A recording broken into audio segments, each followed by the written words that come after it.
Yo, what's going on, guys? Welcome back to the channel. It's Boost back with another video. And can you guess what do we have here? Well, it's probably not that hard to tell, right? We're continuing our little wheel review series. And let's see what wheel do we have today.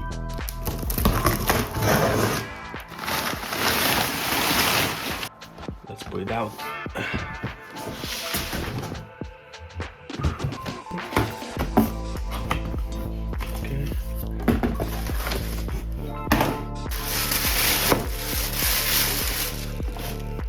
PXN V9 Gen 2. I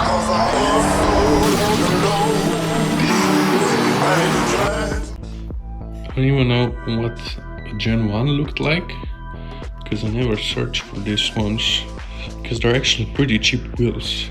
I think it's the cheapest wheel from the PXN. Of course, as with any other PXN wheel, we also got an H shifter. It's a beautiful H shifter. It's a bit different than from the PXN V10 that I had. I think those should be the pedals, right?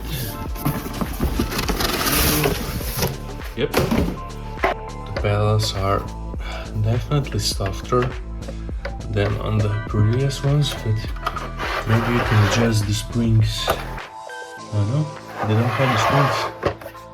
Because on the V10 they had springs, so you can adjust the stiffness.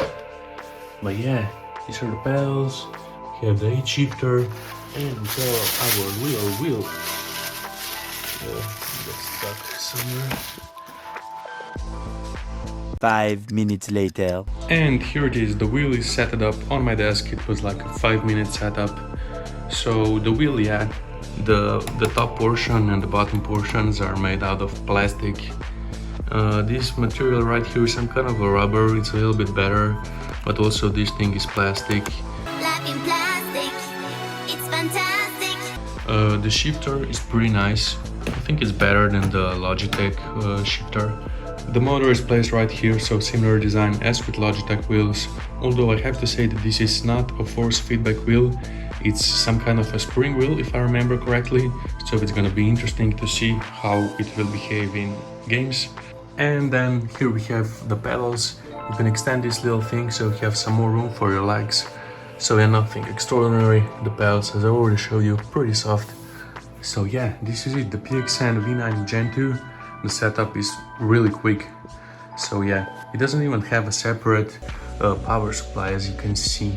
It's just powering up from the computer. That's probably because it's not a force feedback wheel, so it doesn't need that much of a power. So yeah, let me finish connecting this up and we will hop on right into the game. And here we are in some Need for Speed Most Wanted. I decided, since this wheel is not a force feedback wheel, we should go play some game that is also a non-force feedback game, and Need for Speed Most Wanted was only a reasonable choice, and we are already on some epic police chases, and I'm already getting the hang of this wheel. It's actually pretty cool for this game. Okay, now I will try to chill and not mess with the cops to tell you more about this wheel. Well, as with any other PXN wheel, the wheel works in two different input modes. The first, you have the X input mode, which means that the wheel is acting as a controller, and then you have a D input mode, which means that the wheel is acting like an actual wheel. Oh, and drifting into the police station was not the best or the smartest idea. But anyways, I will pull up the video of showing you how to switch those modes. Is by pressing the mode button for 3 seconds, and it switches from X input to D input. And for games like Need for Speed, you will obviously have to play as X input mode, which means that the wheel is acting as a controller, because those games do not support steering wheels.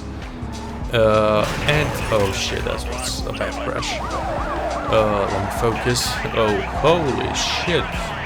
Where did they come from? There's so many of them. Well, anyways. So then you also have a switch. Oh, holy crap, those SUVs were close.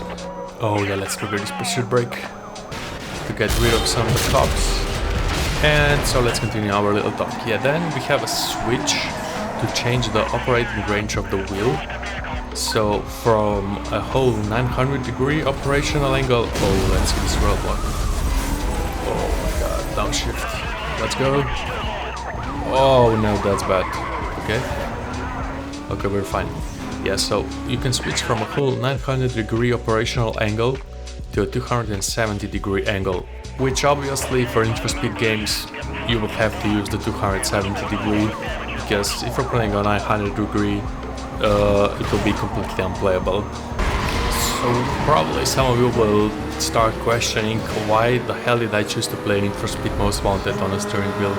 Well, to be totally honest with you guys, this wheel, since it's the cheapest wheel probably on the market, and it's not even a force feedback wheel. Oh holy shit, that car was just driving me nuts. It's probably not meant to be played on any real sim racing games, so it's more appropriate to test it in some of the arcade games such as this Need for Speed, which is my absolute favorite, and it's actually quite fun to play it on a steering wheel, especially throwing some drifts around. Well, not with this car because it's not meant for drifting, and also racing such as this race, it's definitely much more enjoyable than playing on a controller, and at the same time it takes much more skill than just playing on a keyboard or controller, so it's also more challenging from that point of view, which is actually quite fun. But I also think that we should test it in some Forza Horizon fun, which is not that arcadey as Need for Speed. So yeah, let's hop on into some Forza Horizon. And here we are in a Forza Horizon 5. Since this game is a force feedback game and this wheel is also supported by the Forza Horizon game, we will be using a wheel in our D-input mode, which means that the wheel is behaving as an actual wheel and not a controller, and therefore, as you can see, we can also use the shifter and the clutch pedal. And let's do some clutch kicking action. Oh yeah, I can already feel it. I mean, well, I can feel it because it's not a force feedback wheel. Yeah, I never really thought about how it would feel. Okay, this drift was actually not that bad. I never really realized how much of a difference is playing on a force feedback wheel than on a non-force feedback wheel such as this one. Bro, oh my god, what are you doing? I fucking hate avatars.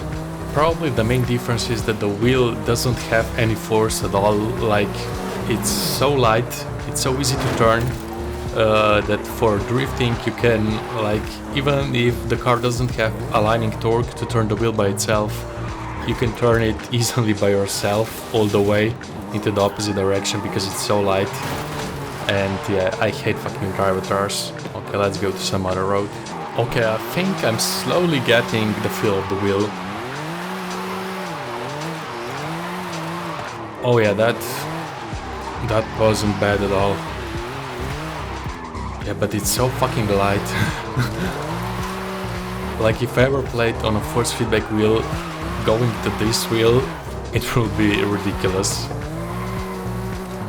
But I get it, if you're a complete beginner, never played on a wheel, getting the wheel for 160 bucks to get the sense of what the cars are doing inside the game, then I think it's a great idea if you decide to buy it. You will have definitely much more fun than playing on a controller. Even in Forza Horizon, actually, I didn't even think that it would be playable on this wheel, but once you switch it to the input mode, you actually get some sense of the wheel, of the forces that the car is doing.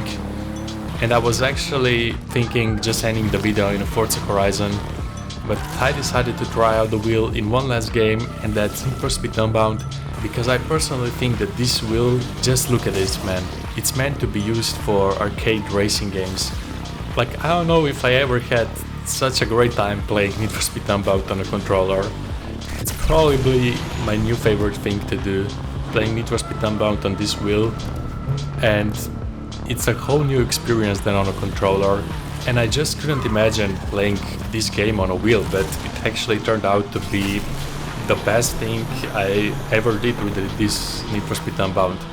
But as I already said in Forza Horizon, this wheel is also pretty cool to use in other games, and is also supported by other games such as the games on this list.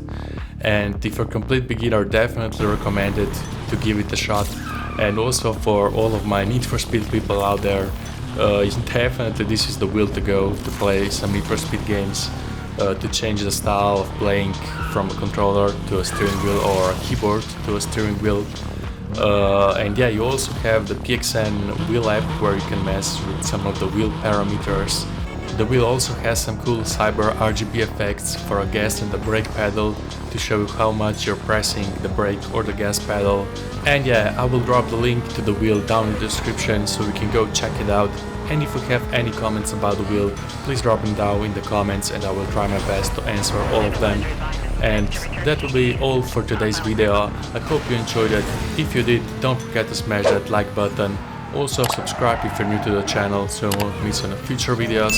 And as always, have a great day and I will see you in the next one.